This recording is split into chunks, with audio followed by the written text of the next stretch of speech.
Bill O'Reilly has a plan to defeat ISIS. He only launched it a couple of days ago, and it's already being described as bold and aggressive and illegal and immoral. But I will let him lay out the case for you, and then we will respond. I don't know about you, but I'm tired of the phony rhetoric surrounding the ISIS terror threat. I am also tired of hearing the phrase boots on the ground. Finally, I am tired of being misled by the Obama administration. Here is the truth. Syrian moderates cannot defeat the ISIS terror group. Let me repeat. Even if the USA trains Syrian moderates and gives them weapons, they will not be able to defeat the terrorists. So, we need ground forces. However, the American people, perhaps rightly so, don't want to send any more of our troops into these chaotic countries. But what about a mercenary army? Elite fighters who would be well paid, well trained, to defeat terrorists all over the world. So we're gonna show you a clip in just a minute where he's gonna describe more in detail all of the thinking that he's been doing before he went on air and described this plan. But I love the idea that we can't send over Americans. He sort of concedes that. Mm-hmm. He doesn't think the Syrian rebels, can defeat ISIS there. But if we only bring them here and train them, then all of a sudden they'll be far more capable and more able to defeat ISIS. And by the way, I understand I'm jumping ahead. Jesus, if you could get video 7 ready. So this is a guy who's going to lay out exactly how to defeat an unprecedented and interesting amalgam of terrorist tactics and some state building that they're doing in Iraq right now.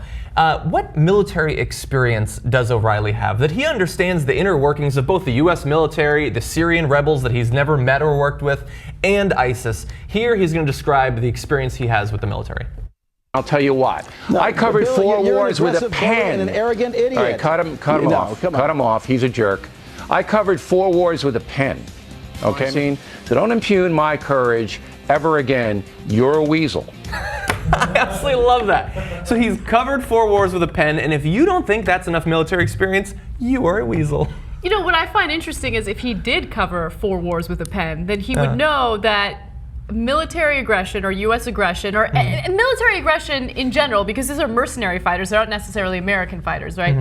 Doesn't necessarily lead to the results that you want when it comes to counterterrorism. Anna, right? Don't impugn his courage. But I think that it plays into the narrative that his audience is in favor of, right? They're a bunch of paranoid, scared people. Yeah. They think that the country is facing an imminent threat, and as a result of buying into that propaganda, they want to hear from pundits and also politicians who think, oh my God, we're going to go out there and we're going to be strong and we're going to fight and we're going to bomb countries and It doesn't work. It doesn't work. That type of aggression has only made matters worse. Yeah. But it's O'Reilly.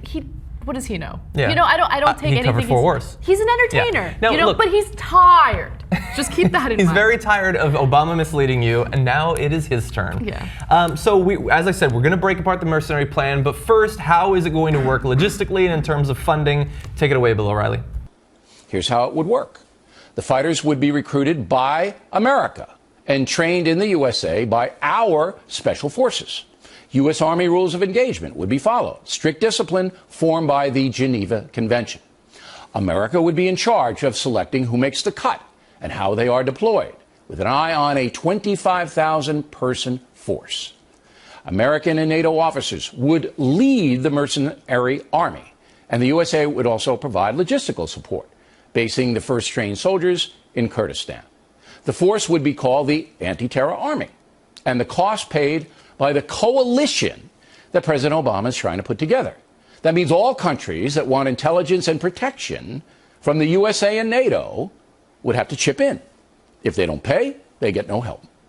The elite force would be English-speaking, and because paychecks would be issued, soldiers currently in armed forces around the world would not be eligible. Only American and NATO officers in command would be exempt from that. Each soldier would sign a contract, a 3-year commitment, and again, they would be highly paid. Finally, it would help a lot if the U.S. Congress would formally declare war on terrorism. We're going to break apart every part of that, but how would that help a lot? Would they fire more accurately if they knew that we had a formal declaration of war against a military tactic of principle? Like, what does that even mean? I don't think he's really thought it through. Of course, it goes against international law. This is not something that's going to happen, right? And I don't like the idea of a group of people going around the world and policing the activities of every single country. Look, am I sitting here saying that ISIS or any other Al-Qaeda linked terrorist group is good? Hell no. Of course they're dangerous, they're terrible people, but our policy against them hasn't worked. Yeah. How long do we have to go with drone strikes, air strikes, whatever it is, to prove that it's just not effective, that it only makes matters worse? And so whatever he's proposing right now, let's say in his perfect world where it doesn't go against international law and we can do it, it's not going to be successful. No, but that's exactly what makes it so novel. Yeah. Like our current strategy has been working, so we need to turn to something else, something from the 14th century or Game of Thrones. Like his plan is the same as Viserys Targaryen. We're just going to send the Dothraki over there, they'll take care of it. Yeah. That's not boots on the ground. Every part of this is absolutely stupid. First of all, 25,000 soldiers. Bill O'Reilly, where the fuck did you get the number 25,000? What is that based on? The fact that they need to function in 2 or 3 different theaters of war at the same time? Did you even consider that?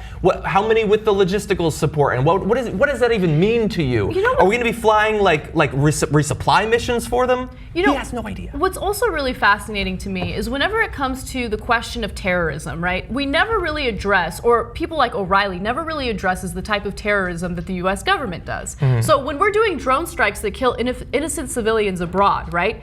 Don't you think that the people living in the Middle East consider that terrorism? Yeah. Don't you think that those innocent women, children, men who are at weddings, who aren't doing anything wrong, who get murdered as a result of our US foreign policy, don't you think that those family members and those victims don't see what we're doing as terrorism? I mean, think about how this is all a symptom of a much bigger issue. And the bigger issue is that people continue to die in our counterterrorism efforts, innocent people. That leads to the aggression toward the United States, that leads to the hostility toward the United States, that leads to the increased recruitment to these terrorism groups in other countries. So instead of addressing those issues, he's talking about freaking mercenaries. Yeah, and just to make clear, so Anna said this, you can't support mercenary armies under UN law. The US, as it often does, did not actually sign on to that international treaty, but that is international law right now. Obviously, it gets a little bit complicated when you start talking about private military contractors and things like that. It seems illegal to me, but all the sources I looked into played away with fancy wordplay and stuff like that. But yeah, he can call it the anti-terror army or whatever. That sounds like something a child would think up, and he apparently is functioning at the level of a 5-year-old when he's thinking about his anti-terror strategy.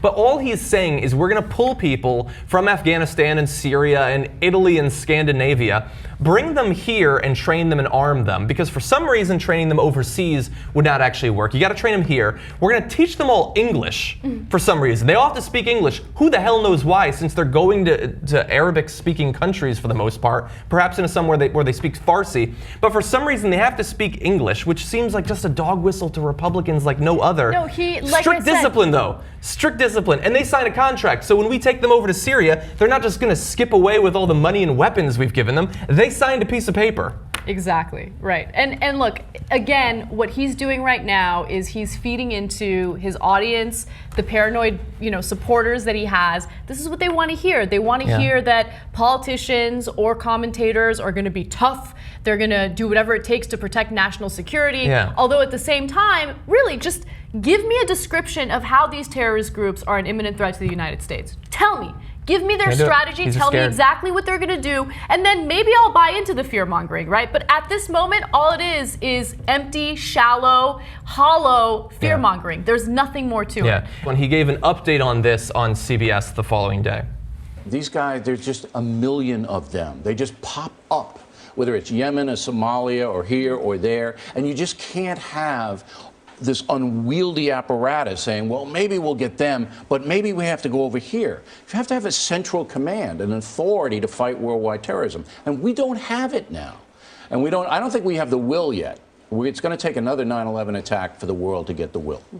Why don't we address why these terrorist groups are popping up all over the place? They just pop up. They just pop up out of nowhere. Yeah. It's just random. It's from too much moisture, I think. It causes them to pop up. Not in response to economic problems. Instead of addressing that, instead of addressing why you're seeing the emergence of certain terrorist groups, You just decide, no, we're going to create a group of people that are going to fight against them. It does make sense. I mean, look, this is the side of the political spectrum that does not understand how causal mechanisms work. If you drop a bomb on a village and then a couple people from that go on to support a terrorist organization, just popped up. Out of nowhere. Out of nowhere.